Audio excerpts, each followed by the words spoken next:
안녕하십니까, 박성현 교수입니다. 이번 시간에는 우리가 재무관리 1회 모의고사를 보도록 하겠습니다. 또 올해 들어서 새롭게 모의고사를 좀 더 이 출제 경향에 맞게 다 변경을 했고요. 그래서 재촬영을 하게 됐습니다. 보시면 아시겠지만 문제 구조가 대략 한 50개 정도 나오죠, 그렇죠? 총 2회차에 걸쳐서 모의고사를 볼 텐데 이 내용을 보시면 느끼는 게 있을 거예요.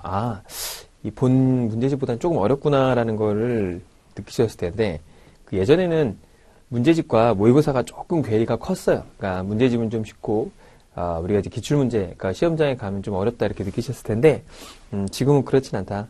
이제 문제집도 좀 보강을 했었죠. 그리고 이 모의고사 부분도 기출 문제에 맞추어서 많이 이렇게 보강을 많이 했습니다. 일단은 문제를 보면은 이 간접 금융 파트가 있고 직접 금융, 그러니까 이제 이 자금을 간접적으로 조달하는 방법과 직접적으로 조달하는 방법에 대해서 설명을 좀 해놨고요.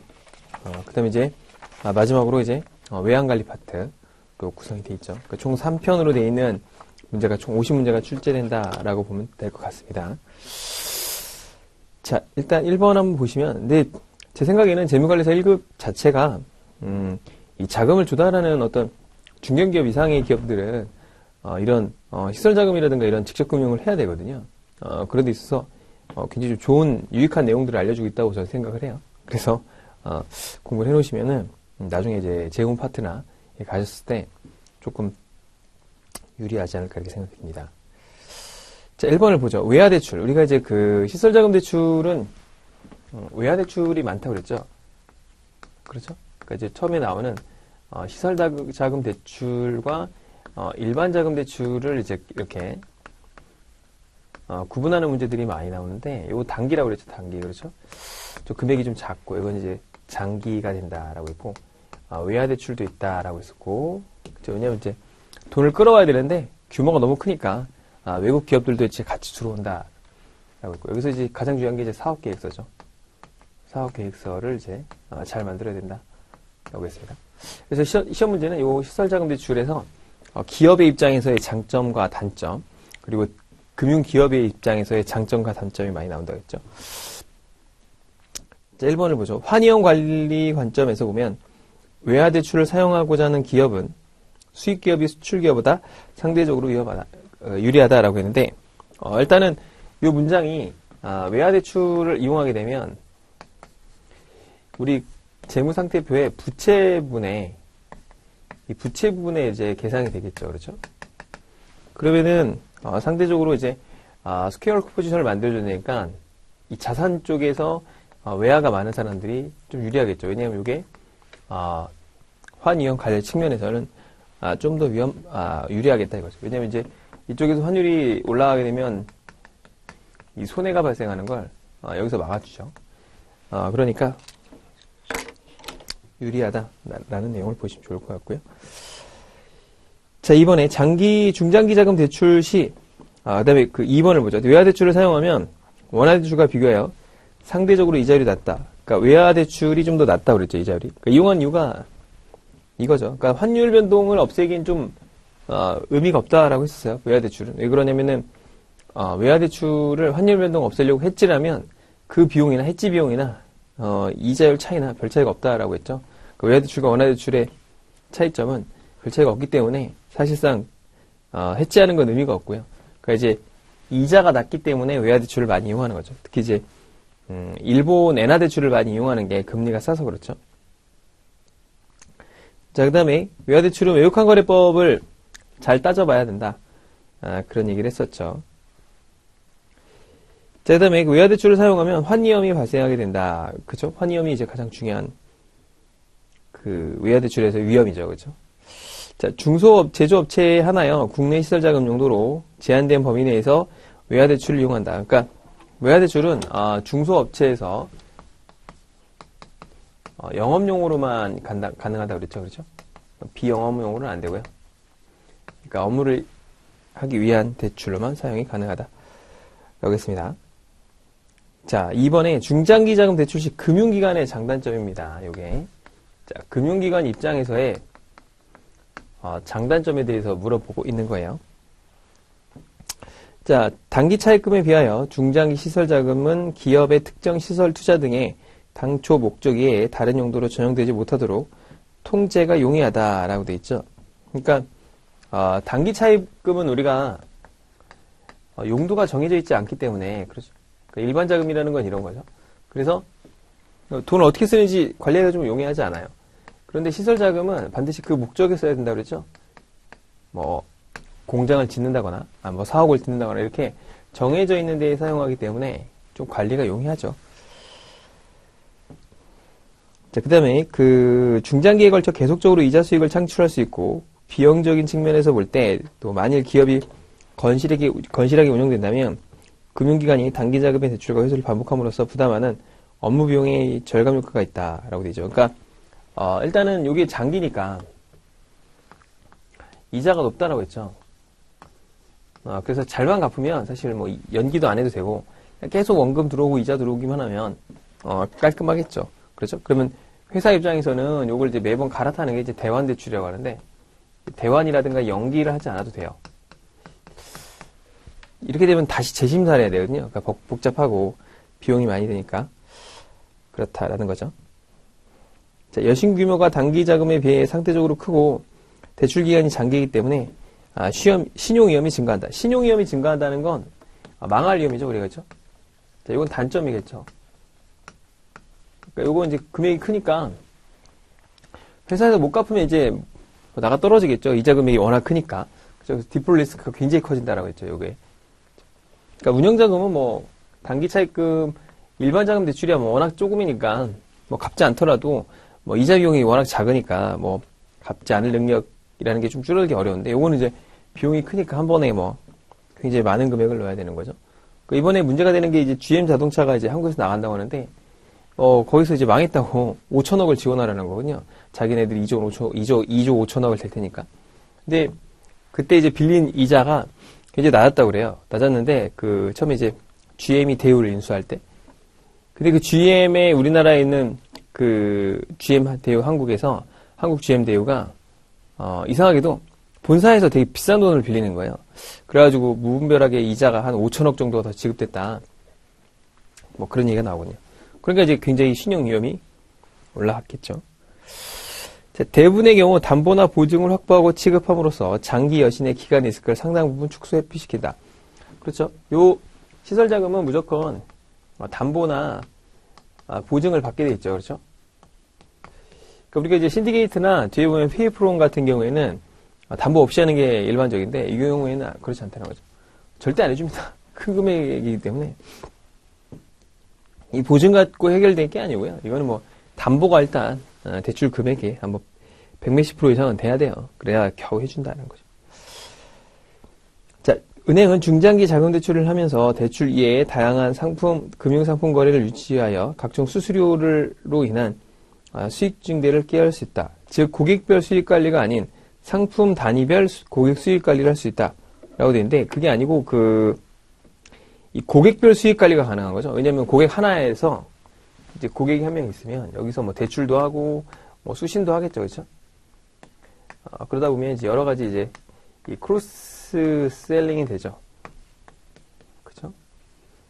요걸 이제 목적으로 하기 때문에 대출, 뭐 수입 이런 게 다 가능하다는 거죠. 수신이라든가 이런 것들이. 그러니까 한꺼번에 이 관리가 될 테니까. 고객별로 수익 관리가 이루어지는 거죠. 상품별이 아니라. 대출 하나가 아니라, 이 사람은 이제 아예 그냥, 뭐, KB에서 한다, 업체가.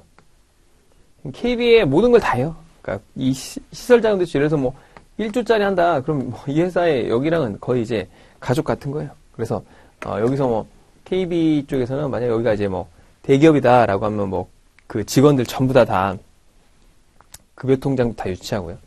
뭐, 신용카드도 다 할 테고요. 뭐 이렇게 다 되는 겁니다. 거의 뭐 가족이나 다름없게 되겠죠. 그런 규모가 됩니다. 그러니까 예를 들어서 뭐 대기업은 아니더라도 뭐 중견기업들 정도 되면 뭐 그 매출이 한 1조 정도 되면은 어떤 은행하고 같이 이렇게 대출이 됐다.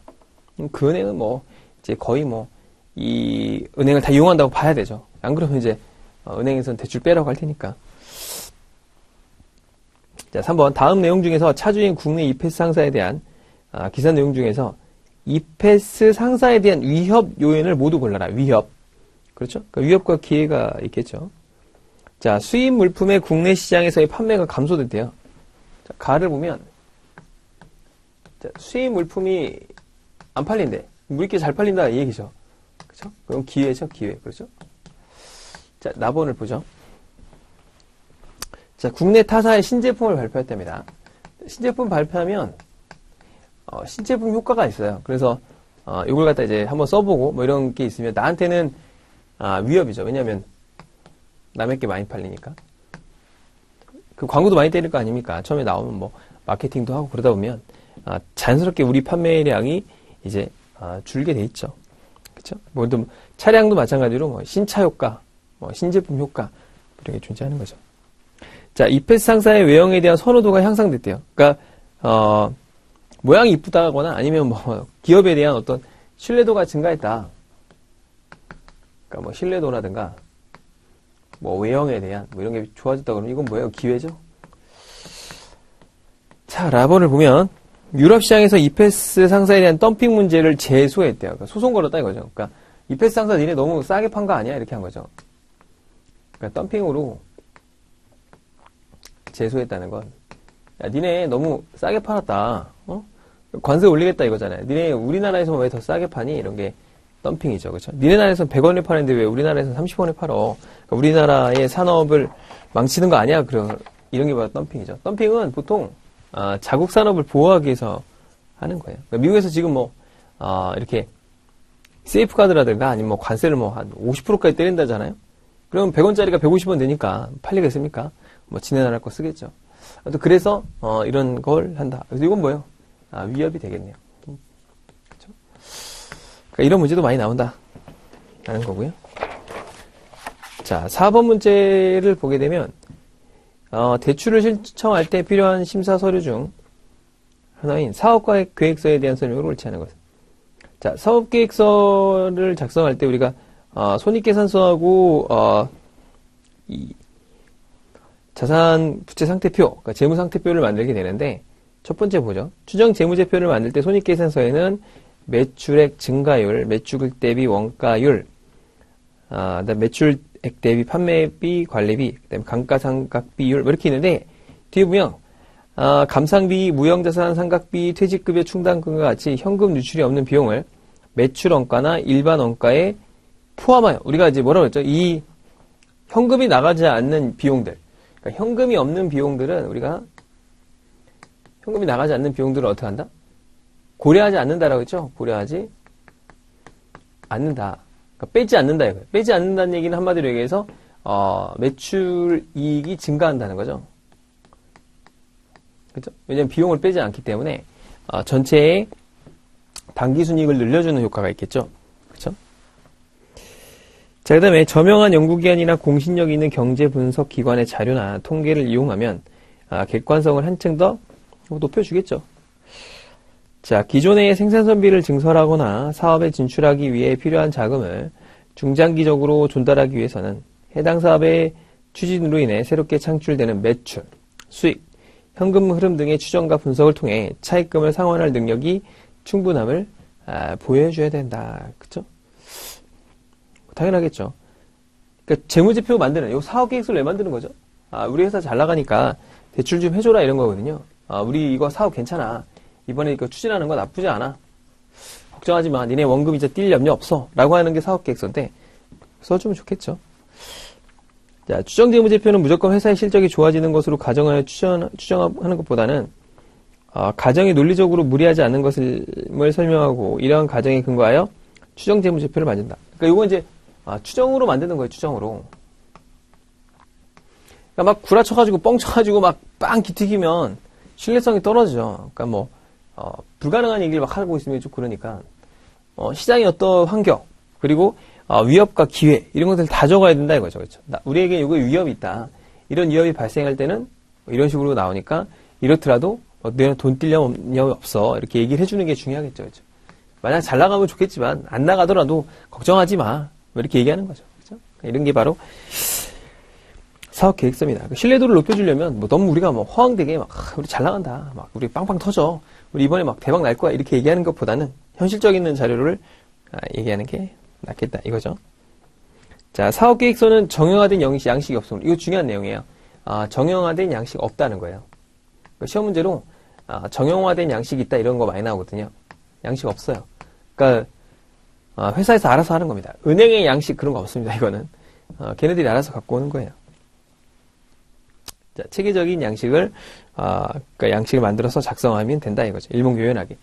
그래서 뭐 1,000억, 2,000억짜리 대출하면서 사업계획서를 무슨 뭐 3장, 4장짜리 간단하게 만들까요? 그렇지 않다라고 했죠. 한 몇십 장 이렇게 갖고 온 거. 아니면 철로 해가지고 한 몇백 페이지짜리 사업계획서를 갖고 와요. 그래야겠죠. 왜냐면 시장을 분석하고, 다른 업체 분석하고, 타사를 분석하고, 이렇게 하는 거거든요. 자, 아무튼 그렇다는 거 이해하시면 될 것 같고요. 자, 5번 보죠. 자, 프로젝트 금융 같은 경우에는 PF는 시험에 한두 문제 꼭 출제가 됩니다. 그래서 우리가 PFV라고 돼 있죠. PF. 요게 이제 프로젝트 파이낸스 비클이라고 해서 투자 목적 회사 이렇게 얘기하죠. 그래서 프로젝트 금융 투자 회사를 말하죠. 자, 그다음 1번. 납입자본금 50억 원 이상의 상법상 주식회사이면서 발기인 중 1인 이상이 금융기관으로 구성되어 있다면 총 출자 비율이 5% 이상이어야 된다. 금융기관에. 그러니까 자, 그 발기인 그러니까 여기서 이제 말하는 회사를 만드는 데가 금융기관이 끼어있다. 라고 하면 얘네들이 적어도 몇 프로? 5% 이상을 출자해라 이거죠. 그러니까 이런 내용들은 우리가 요약집 같은 데서는 안 나왔는데 뭐 이런 게 있으면 이런 게 있구나라고 체크하시면 그냥 넘어가면 돼요. 왜냐하면 맞지 않는 거니까 내가 정확하게 틀린 거 하나만 골라내면 되잖아요. 그렇죠? 굉장히 이건 디테일한 내용이라서 뭐 여기까지는 우리가 시험에서는 그렇게 막 엄청 중요한 내용은 아닙니다. 그렇죠? 자, PFV는 본점 외에 영업소와 직원 및 상근 임원을 둘 수 없고, 그러니까 PFV라는 게 프로젝트 금융 투자회사로서 일종의 이 페이퍼 컴퍼니라고 그랬죠. 페이퍼 컴퍼니이기 때문에 뭐 직원이라든가 아니면은 뭐 본점이라든가 영업소 같은 걸 둘 수가 없죠. 그냥 종이로만 있는 회사예요. 우리가 이제 페이퍼 컴퍼니라고 하죠. 이걸 갖다 그죠? 그렇게 부릅니다. 그러니까 이런 거로서 뭐 직원이나 이런 거 둘 수 없다는 거죠. 자, 그 다음에 자산의 관리, 운영, 처분 등은 어떻게 해요? 출자자가 단독 또는 감독 설립하는 자산관리 업무 회사가 있다 그랬죠. 그래서 AMC라고 해서 자산을 관리하는 회사다라고 했죠. 얘네들이 헛짓거리 할까봐 얘네들이 이제 자산을 관리하거나 이런 업무를 하는 거죠. 그래서 에셋 매니지먼트 컴퍼니라고 해서 자산관리 회사를 자산을 관리해 주는 거를 위탁하는 회사예요. 위탁하는. 그러니까 이런 목적 법인에서는 자기네들이 돈도 관리하고 대출도 관리하고 이자도 받고 그러면은 돈 받은 거 갖고 도망갈 수 있잖아요. 대출 규모가 이게 몇 천억 단위라고 했잖아요. 그거 들고 도망가면 큰일 나니까 돈은 이제 딴 데서 관리하는 거죠. 자, 그래서 자산관리 업무는 자산관리 사무소 수탁회사에 각각 위탁하여야 한다라고 되어 있죠. 그러니까 요 관리 업무는 수탁회사하고 요쪽에서 같이 하는 거죠. 이렇게 두 개가. 수탁관리에서는 일종의 돈을 맡아가지고 얘가 돈 빼줘. 그럼 돈 빼주고 돈 넣어줘. 그럼 돈 넣어주고 이런 걸 하는 거죠. 이자 납부해. 그럼 하는 거죠. 자, PFV는 존립기간이 2년 이상으로 정관에 명시돼 한시적으로 설립된 명목회사이며 대도시 지역 내에 설립되더라도 우리 취등록세가 몇 배가 중과가 되죠, 원래? 3배가 중과가 돼요. 그러니까 서울이라든가 이런 데 만들게 되면 취등록세가 100만 원이다. 그럼 서울에다가 회사 설립하면은 자본금에 따라 다른데 3배를 중과해야 돼요. 그럼 300만 원 내야 돼요. 취득세도 꽤 비싸가지고 만만치가 않아요. 자본금이 많을수록. 근데 이걸 안 한다 이거죠. 그냥 한 배만 낸다 이거죠. 자, 감사는 공인회계사나 AMC 및 자금수탁관리회사의 소속 임원에서 선정하는 게 아니라, 그렇죠? 그러니까 요거는 이제 독립성을 주기 위해서 감사 같은 경우에는 여기 선정하면 지네들끼리 다 해먹는 거잖아요. 그렇죠? 그러면 얘네들이 돈 관리하는데 얘네들이 해서 뽑아요? 그러면 자기 걸 자기가 보는 거랑 똑같으니까 감사나 감사위원회는 그렇게 뽑지 않고 공인회계사법에 따라서 공인회계사가 이걸 보게 됩니다. 여기서 뽑는 게 아니라 전문가들이 아니기 때문에 4번은 틀렸죠. 자, PF와 사업주가 각각 과세당하는 이중과세를 배제받기 위해서는 PF가 설립 규정에 준수하면서 배당 가능액의 90% 이상을 PF 주주에게 배당으로 지급해야 된다. 그러니까 무슨 얘기냐면 자, 얘네가 돈을 벌어요. 법인세를 때릴 거 아닙니까? 그렇죠? 자, 법인세를 때려요. 법인세가 뭐 22%를 때렸다. 라고 하면 여기 1억을 벌어가지고 2,200만 원을 냈어요. 2,200만 원을 내면은 7,800만 원이 남았겠죠. 그럼 그 7,800만 원을 이제 주주들에게 배당을 하면 이 주주들은 또 뭘 해야 되죠? 여기에 대해서 또 세금을 내죠? 그렇죠? 받은 돈에 세금을 떼게 돼 있어요. 근데 여기 15.4%다. 여기다가 종합과세 맞으면 최대 42%까지 맞아요. 42% 맞고 또 20%또 맞고 그 뭐 돈 버는 게 뭐 의미가 없죠. 그러니까 여기 단계에서 이제 법인세를 안 떼겠다 이거예요. 이게 펀드랑 규정이 똑같거든요. 펀드도 보통 펀드도 중간에 페이퍼 컴퍼니를 두게 되죠. 그렇죠? 그걸 갖다 우리가 뭐라 그래요? 뭐 투자회사 아니면 뭐 투자 신탁 이렇게 부르거든요. 여기에서 배당하는 90% 이상을 배당하게 되면 그러니까 돈 번 거 중에 90% 이상 배당하면 요거 세금 띄지 않습니다. 돈 번 단계에서는. 그러니까 뭐 특수한 경우에 뜨긴 하는데 안 띄어요. 그리고 어디서 띄죠? 돈을 받아가는 그 실체들. 그러니까 뭐 주주나 뭐 이런 애들에게 띄어간다 이거죠. 그러니까 4번이 틀렸다. 4번이. 자, 6번 문제를 한번 보도록 하죠. 자, 기업금융과 프로젝트 금융에 따라서 다른 것을. 기업금융이라는 여기서 말하는 거는 기업금융은 대출 받는 거예요. 대출. 은행에서 대출 받는 거고. 자, PF의 가장 큰 특징은 뭐였죠? 담보 없이 사업주가 어떤 사업성을 가지고 투자한다라고 했죠. 이게 사업성으로 투자를 하는 거고 담보를 잡지 않는다는 거죠. 그 다음에 이제 사업주의 어떤 사업 실패에 따른 그런 책임이 없다라고 했죠. 책임이 면책된다고 그랬죠. 그러니까 요 사업성에 대한 것들이 PF, 그러니까 프로젝트 금융회사로 넘어간다고 그랬죠. 그래서 이제 페이퍼 컴퍼니 쪽으로 넘어가서 그쪽에 책임을 지게 된다. 그래서 우리가 SPC라고 했죠. SPC. 특수 설립 목적 회사로 어떤 그런 사업의 위험이라든가 이런 것들이 다 넘어간다. 그래서 사업주는 어떻게 보면 어떤 책임이 거의 없다. 그렇죠? 그러니까 사업주는 그래서 야, 그럼 니네가 사업을 하는데 니네가 책임을 안 져? 웃긴 경우가 생기니까 니네가 여기다가 보증을 쓴다거나 아니면 니네가 너희들도 많이 투자를 해. 그래서 서로 간에 이렇게 쫙 얽혀가지고 복잡한 구조를 만들어서 서로 발 못 빼게 이렇게 발을 묶어놓는다 그랬죠. 그렇죠? 그래서 발을 다 묶어놔가지고 뭐 사업주건 뭐 여기 투자한 애들이건 뭐 아니면 뭐 건설주건 아니면 뭐 여기 들어오는 뭐 작은 공급책이건 장기 구매자건 우리가 이제 테이크오프라고 해서 테이크오프가 굉장히 중요하다고 그랬죠. 장기 구매자건 다 발을 묶어버려요. 그래가지고 더 이상 발을 못 빼게. 그래야 실패하는 거에 대한 어떤 도덕적 해이나 이런 것들이 없어지겠죠. 자, 한번 보죠. 기업금융의 상환 재원은 사업주의 사업 및 기존 자산에서 발생하는 모든 현금을. 그러니까 기업금융은 대출이기 때문에 그러니까 지가 사업해가지고 버는 모든 돈으로 다 재원을 상환해야 되죠. 그렇죠?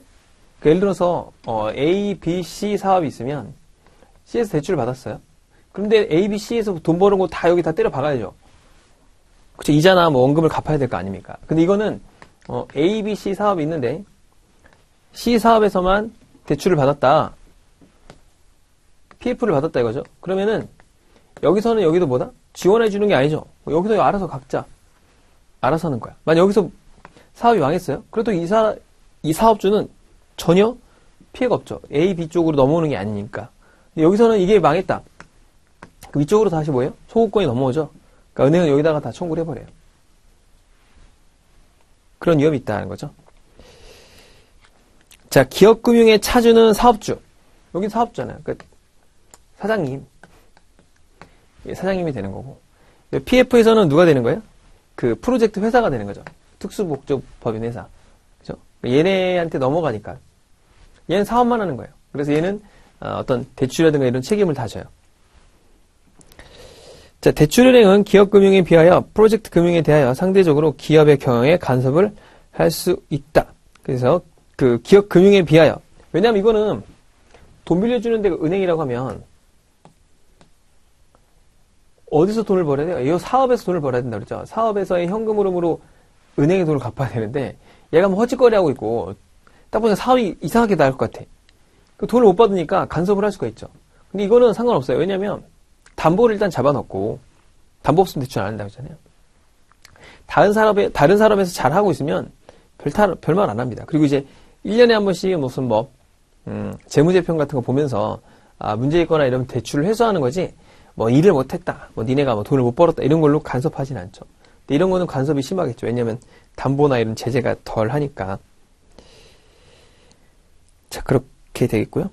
자, 프로젝트 금융은 2개 이상의 사업은 프로젝트가 복잡하고 사업 위험이 높아져서 대주당 구성이 어려워 개별 사업 금융이 원칙이다. 그러니까 예를 들어서 A라는 사업과 B라는 사업을 동시에 하면 섞을 수가 없다고 그랬죠. 일단 복잡해요. 돈이 어디서 나올지 몰라. 돈이 나와도 섞여. 그러면 여기 차주랑 막 지 거 돈 내놓으라고 먼저 할 거 아닙니까? 그죠? 그래가지고 복잡하다 이거죠. 2개가 되면. 그렇지 않겠습니까? 뭐 여기는 레미콘 사업, 여기는 무슨 뭐 건설회사예요. 그럼 레미콘 사업이 건설회사에 돈 받을 게 있으면 건설회사에 있는 애들이 먼저 가져가려고 할 테고 레미콘 있는 회사들은 지네들이 먼저 가져가려고 할 거 아닙니까? 그러니까 둘이 뭐 서로 싸우겠죠. 그러니까 이렇게 하지 말고 그냥 따로따로 해. 이런 거죠. 그래야 별탈이 없겠죠. 자, 기업금융의 차입 비용이 프로젝트 금융에 비하여 뭐 상대적으로 뭐예요? 훨씬 낮죠. 이게 위험하니까 위험할수록 금리를 더 많이 받겠죠. 그러니까 프로젝트 파이낸싱이 좀 더 많이 받는다. 그러니까 5번이 틀렸죠. 문제는 되게 어려울 것 같은데 사실 보면 정답은 5번이라 간단합니다. 자, 그 다음에 대출 약정. 우리 대출 약정을 많이 건다 그랬잖아요. 왜냐하면 서로 간에 발을 많이 걸어야 되고 발을 묶어놓기도 하고요. 그 다음에 그 회사가 헛짓을 못하게 막아놔야 된다. 라고 해서 이게 대출 약정이 많다라고 했고 그게 뭐라고 했죠? 코버넌트라고 했죠. 코버넌트. 첫 번째 보면 네거티브 플랫지라고 그래서 이 차주가 다른 대출을 받을 때 그죠? 다른 대출을 받을 때 그 대출을 해준 사람들의 동의가 없으면 그 담보를 못 잡는 거죠. 그죠? 그러니까 A라는 차주가 있으면 PF를 받았어요. 일종의 대출을 받았으면 약정을 걸어요. 얘 너 더 이상 대출 받지 마. B은행에서 대출 받지 마. 왜냐? 담보 제공할 거 아니야. 그럼 내가 먼저 대출해줘가지고 네가 돈을 빌려갔는데 여기 담보 잡으면 난 뭐가 되냐. 이렇게 되겠죠? 담보 잡지 마. 그러니까 대출하지 마. 이런 게 네거티브 플랫지라고 하죠. 자, 기업은 여신거래 기본 약정서, 특별 약정을 금융기관과 체결하고 담보를 제공하기로 약정한 경우 담보를 제공합니다. 자, 그 다음에 시설자금 대출에 대하여 원리금 상환 계획표를 체결하고 자금을 인출하는 것이 일반적이다. 자, 2번이 일단 틀린 건데 왜 그러냐. 자, 자금을 인출한다고 했는데 시설자금 대출은 한 번에 인출하는 게 아니죠. 1회로 인출하는 게 아니라고 했습니다. 언제 인출한다고 했죠? 자금의 어떤 사용 시기에 따라서 그때그때 인출한다고 그랬죠? 왜냐하면 공장을 짓는데 이 공장을 짓기 위해서 한 번에 막 5천억 이렇게 다 한 번에 들어가지 않을 거란 말이죠. 그죠? 일정한 금액만큼 들어가고 또 들어가고 할 거란 말이죠. 근데 이걸 다 받아놓으면 금융비용이 많이 나오죠. 자, 금융비용이 많이 나오는데 자, 은행 입장에서는 좋지만 그죠? 사업주 입장에서는 안 좋죠. 이자가 많이 나오니까. 그리고 또 은행 입장에서 꼭 좋은 건 아닌 게 쓸데없이 많이 받아가면 오해를 해요. 아니, 니네들 필요도 없는데 왜 이렇게 많이 받아가? 그렇겠죠? 의심하겠죠? 그러니까 은행에서는 자금의 사용 시기에 맞추어서 대출해 주는 게 원칙입니다. 맞추어서. 그러니까 2번이 틀렸고요. 자, 그 다음에 중장기 대출 약정에 포함되는 여러 종류의 재무 약정 조항은 신디케이트론 차입에도 적용되며, 그렇죠? 기업이 자유로운 활동에 제약을 가하기도 하지만 적절히 활용하면 기업의 무료한 투자를 스스로 억제하는 만드는 긍정적인 효과도 있으므로 적극 활용한다. 그죠? 대출 약정을 이용하면은, 그러니까 얘네들이 이제 뭐, 딴 데 가서 또 사업을 하려고 지네 대출 받아가지고 또 하면, 아니, 지금 이거 PF 받은 것도 지금 빨리빨리 처리해야 되는데, 지금 딴 거 일 벌릴 때야? 그럴 수 있겠죠. 그죠? 야, 니네가 지금 그런 거 할 때야? 그래서 그런 일이 발생할 수도 있다는 겁니다. 그러니까 이제, 효과가 적용할 필요가 있다. 자, 채권자 동등 대우 원칙은, 특별기관의 담보를 제공하거나, 유리한 대우를 해주는 게 되는 경우에, 채권자 동등 우대 원칙을 적용한, 금융기관에도 이와 같은 대우를 해주는 것을 원칙으로 한다. 그러니까 이런 거잖아요. 그 PF라는 거는 은행들이 대출을 해주고 나면, 어떤 현상이 있죠? 그, 다른 은행에서 대출을 받아가지고 가져가게 되면, 담보를 여기서 먼저 처분하게 되잖아요. 그렇죠? 왜냐면 얘네가 먼저 선순위 설정을 해놨으니까. 그걸 어떻게 한다? 갖게 해주겠다, 이거죠. 얘네들을. 그쵸? 그런 조항도 있다. 자, 5번. 대출은행은 약정에 의해 실행된 여신으로 건설 또는 설치된 시설물을 그것이 설치된 토지, 건물 및 그 안의 기타 시설과 함께 은행에 담보로 제공하기로 하며 은행이 요청하는 경우 은행이 동의하는 종류와 금액이 보험에 가입하고 그 보험을 청구권에 은행에 위하여 질권을 설정하기로 한다는 표준 약관을 일반적으로 사용한다. 그러니까 뭐 여기서 이제 시설물이라는 게 있으면 은행이 먼저 처분할 수 있다. 니네 망하거나 이러면 그런 내용이죠. 이런 걸 안 들면 은행은 여기서 사업성이 없어가지고 돈 못 벌면 큰일 나잖아요. 그쵸? 다 걸는 거죠. 서로 간에 막 얽히고 설킨다. 중요한 건 그래서 뭐예요? 요 PF는 사업성이 없는 건 아예 대출을 안 해주고요. 그 다음에 현금 흐름이 좋지 않은 건 아예 안 해줍니다. 그러니까 현금 흐름이 명확해야 돼.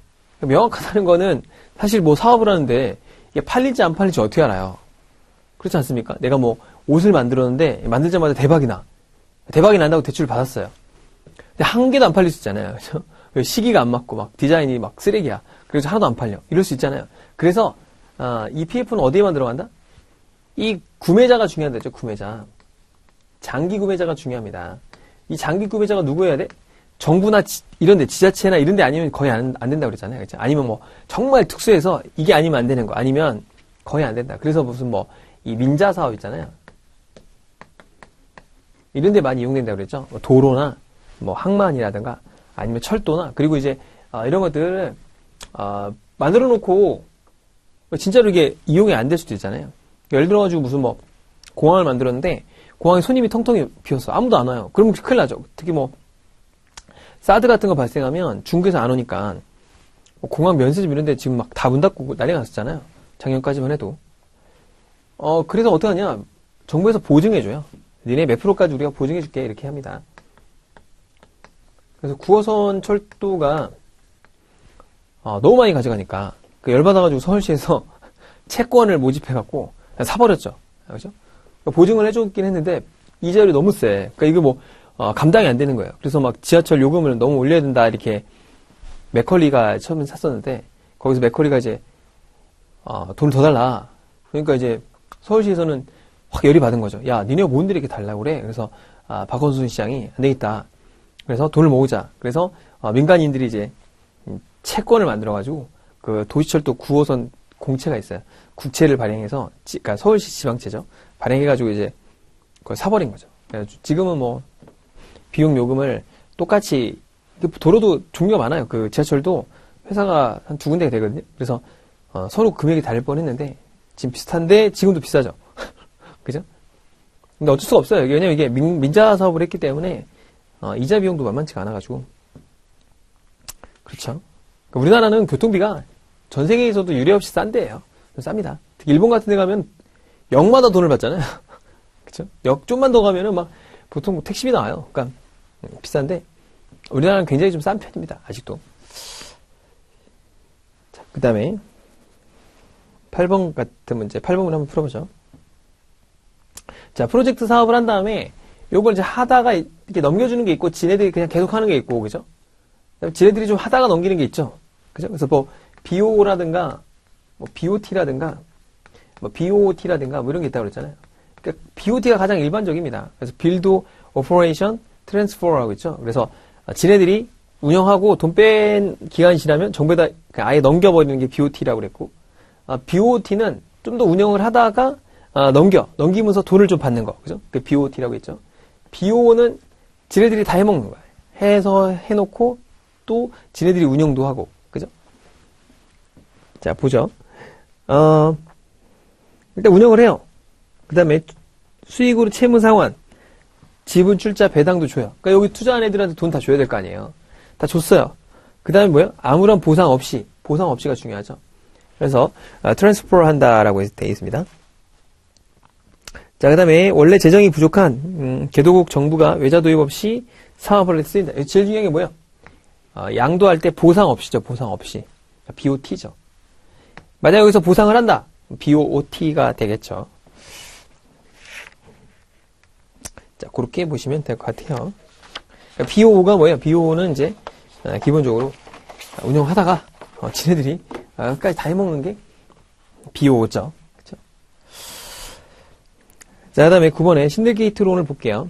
신들게이트론은 자, 1번 보죠. 신디게이트론이 뭐예요? 신디게이트론은 이제 모은다 이거죠. 그걸 신디게이트라고 했죠. 신디게이트론을 보면은 금액이 크니까 하나 회사에서 잘 못하는 거예요. 하나 했다 이쪽에서 망하면 뭐 큰일 나는 거죠. 그래서 옛날에 IMF 때 무슨 큰 은행들이, 그쵸? 큰 은행들이 이제 한보나 대우나 뭐 산미나 뭐 이런 데를 엄청 지원했어요. 그래서 한보 망했죠. 대우 망했죠. 산미 망했죠. 그 산미가 또 어디로 넘어갔어요? 산미는 이제 포스코에 넘어간 거고 뭐 이런 식으로 넘어갔는데, 은행들이 대출을 많이 해줬어요. 뭐 조홍이라든가 뭐 그런 데 많이 있잖아요. 그래서 지금 다 사라져 있는 은행들이 있는데, 그때 KB만 살아남았어요. KB. 국민은행이 살아남았거든요. 그래서 지금의 1등 은행이 됐는데, 이유가 있습니다. 얘네들은 기업에 대출을 못 해줬어요. 돈이 없어서. 그래서 다 개인들밖에 없었어. 개인들은 망해도 뭐 조금밖에 안 될 거 아닙니까? 조 단위가 아니니까. 여기가 살아남은 거고, 뭐 얘네들이 뭐 엄청나게 뭐 이렇게 영업을 잘했다, 뭐 그런 건 아니에요. 그러니까 뭐 다 이유가 있었죠. 다른 애들은 워낙 굵직한 게 많으니까. 그리고 은행 간 빌려주고 또 은행은 또 그에 빌려주니까 같이 물려서 다 죽는 거예요. 뭐 그런 적이 있었죠. 그때 이제 뜬 게 신한은행이죠. 신한은행이 이제 굉장히 규모가 작고 이제 그 제일교포들의 돈으로 만들어졌었거든요. 그 제일교포 돈으로 만들어졌는데 얘네들이 이제 소매금융을 많이 했어요. 소매금융이라는 게 이제 리테일 금융. 지금은 뭐 개인 금융을 굉장히 중시하는데, 이 강남에 이제 영업점을 만들고 여기서부터 이제 시작을 했어요. 그래서 이제 개인 금융 쪽으로 막 나가려고 하고 기업으로 나가려고 했는데 아직 실력이 안 돼. 이 기업 금융이 굉장히 어렵다고 그랬잖아요. 그 실력이 안 되고, 그래서 나가려는 참에 이제 IMF가 맞은 거죠. 그래서 이제 뭐 돈을 좀 적게 띈 거예요. 얘들이 또 이렇게 돈을 많이 모아놨었어요. 그래서 그 돈 갖다가 조흥은행을 산 거죠. 그때 조흥은행도 거의 뭐 거저 샀죠. 왜냐면 워낙 부실한 게 커가지고 그걸 다 합병 인수했죠. 그러면서 이제 신한은행이 엄청나게 커지게 된 거고, 신한은행은 이제 두 번째로 큰 계기가 이제 뭔지 모르겠지만 아무튼 뭐 그때 당시에 무슨 어떤 딜이 있는지 모르겠어요. 워낙 또 몇빈들이 딜이 많으니까 LG 카드를 먹었어요. LG 카드는 1000만인의 카드라고 하거든요. 이거 이제 뭐 회원수가 어마어마해요. 그러니까 신한카드가 LG 카드를 먹었습니다. 그러면서 이제 두 번째로 빵 뜨게 됐죠. 아주 수익 규모에서는 이 카드사를 따라갈 수가 없습니다. 잘만 운영하면. 이 돈이 엄청나고요. DB가 엄청나기 때문에. 자, 그렇죠. 자, 그래서 이제 신디게이트론이라는 건, 그래서 이게 한 번에 대출을 많이 해주면 하나의 은행이라든가 하나의 금융기관에서 너무 많이 나가면 위험하니까, 야, 모으자 이거지, 모으자. 근데 모을 때, 우리나라 은행 몇 개 안 되잖아요. 그러니까 어디를 모은다? 외국계 은행도 같이 모으자라고 했죠. 그래가지고 그걸 이제 꼬시는 기업이 하나 필요하니까 그걸 이제 주관사 은행이다라고 했었죠. 주관사 은행이 있고, 그 다음에 이제 뭐 중간에 참여은행을 꼬셔온 애들이 또 있어. 그래서 간사단이나 인수은행 뭐 이렇게 얘기를 했죠. 그럼 인수은행들은 또 참여은행들을 이제 꼬셔오죠. 걔네들을 모아가지고 이렇게 대출을 모아서 해주고, 그런 게 신디게이트론이다 라고 했습니다. 자, 1번 보죠. 당초 신디게이트론은 은행 간 시장으로 발전하였으나 해외에서는 기관 투자자가 투자 참여하여 자본시장과 통합되는 모습을 보이고 있다. 그러나 국내에서는 현재 법률의 제한에 따라 대형 투자은행들이 기업 대출 시장에 진입하지 못하고 있다. 아니죠. 지금 이걸로 대출을 다 하고 있어요, 지금. 그러니까 신디게이트론 아니면,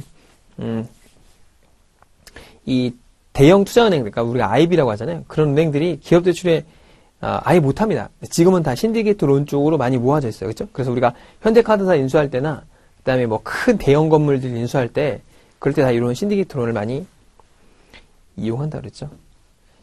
자, 신디게이트론은 뭐예요? 굵직하고, 규모도 크고 하니까, 기간이 길어야겠죠. 자, 그래서 중장기 대출에 많이 이용된다라고 했습니다. 자, 신디게이트론의 특징이 뭐냐면 물적 담보가 없다고 그랬죠. 특징이. 그죠? 신디게이트론하고 PF는 담보를 안 잡아요. 특이하게. 그러니까 서로 간에 또 어떻게 해야 돼요? 또 이거 얽히고 설키고 해야 돼. 그래야 못 빠져나가게. 서로 간에 막 팔짱 끼고 있는 거죠. 그래야 못 나가게. 자, 그래서 물적 담보가 없다. 그래서 차주의 신용으로 대출하는 것이 관례다. 그럼 절대 안 해준다. 그러니까 채무의 안전성 등을 놓기 위해서 계약서에 야, 너 차주 네 자산으로 담보 제공하지 마. 그 다음에 무담보 채권자의 동등순위.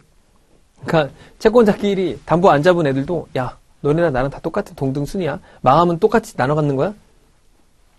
이런 거죠. 자, 그 다음에 상호 채무 불이행 등에 대한 강력한 법적 의무조항. 야, 너 돈 안 갚으면 큰일 난다. 뭐 이렇게 얘기를 하는 거죠.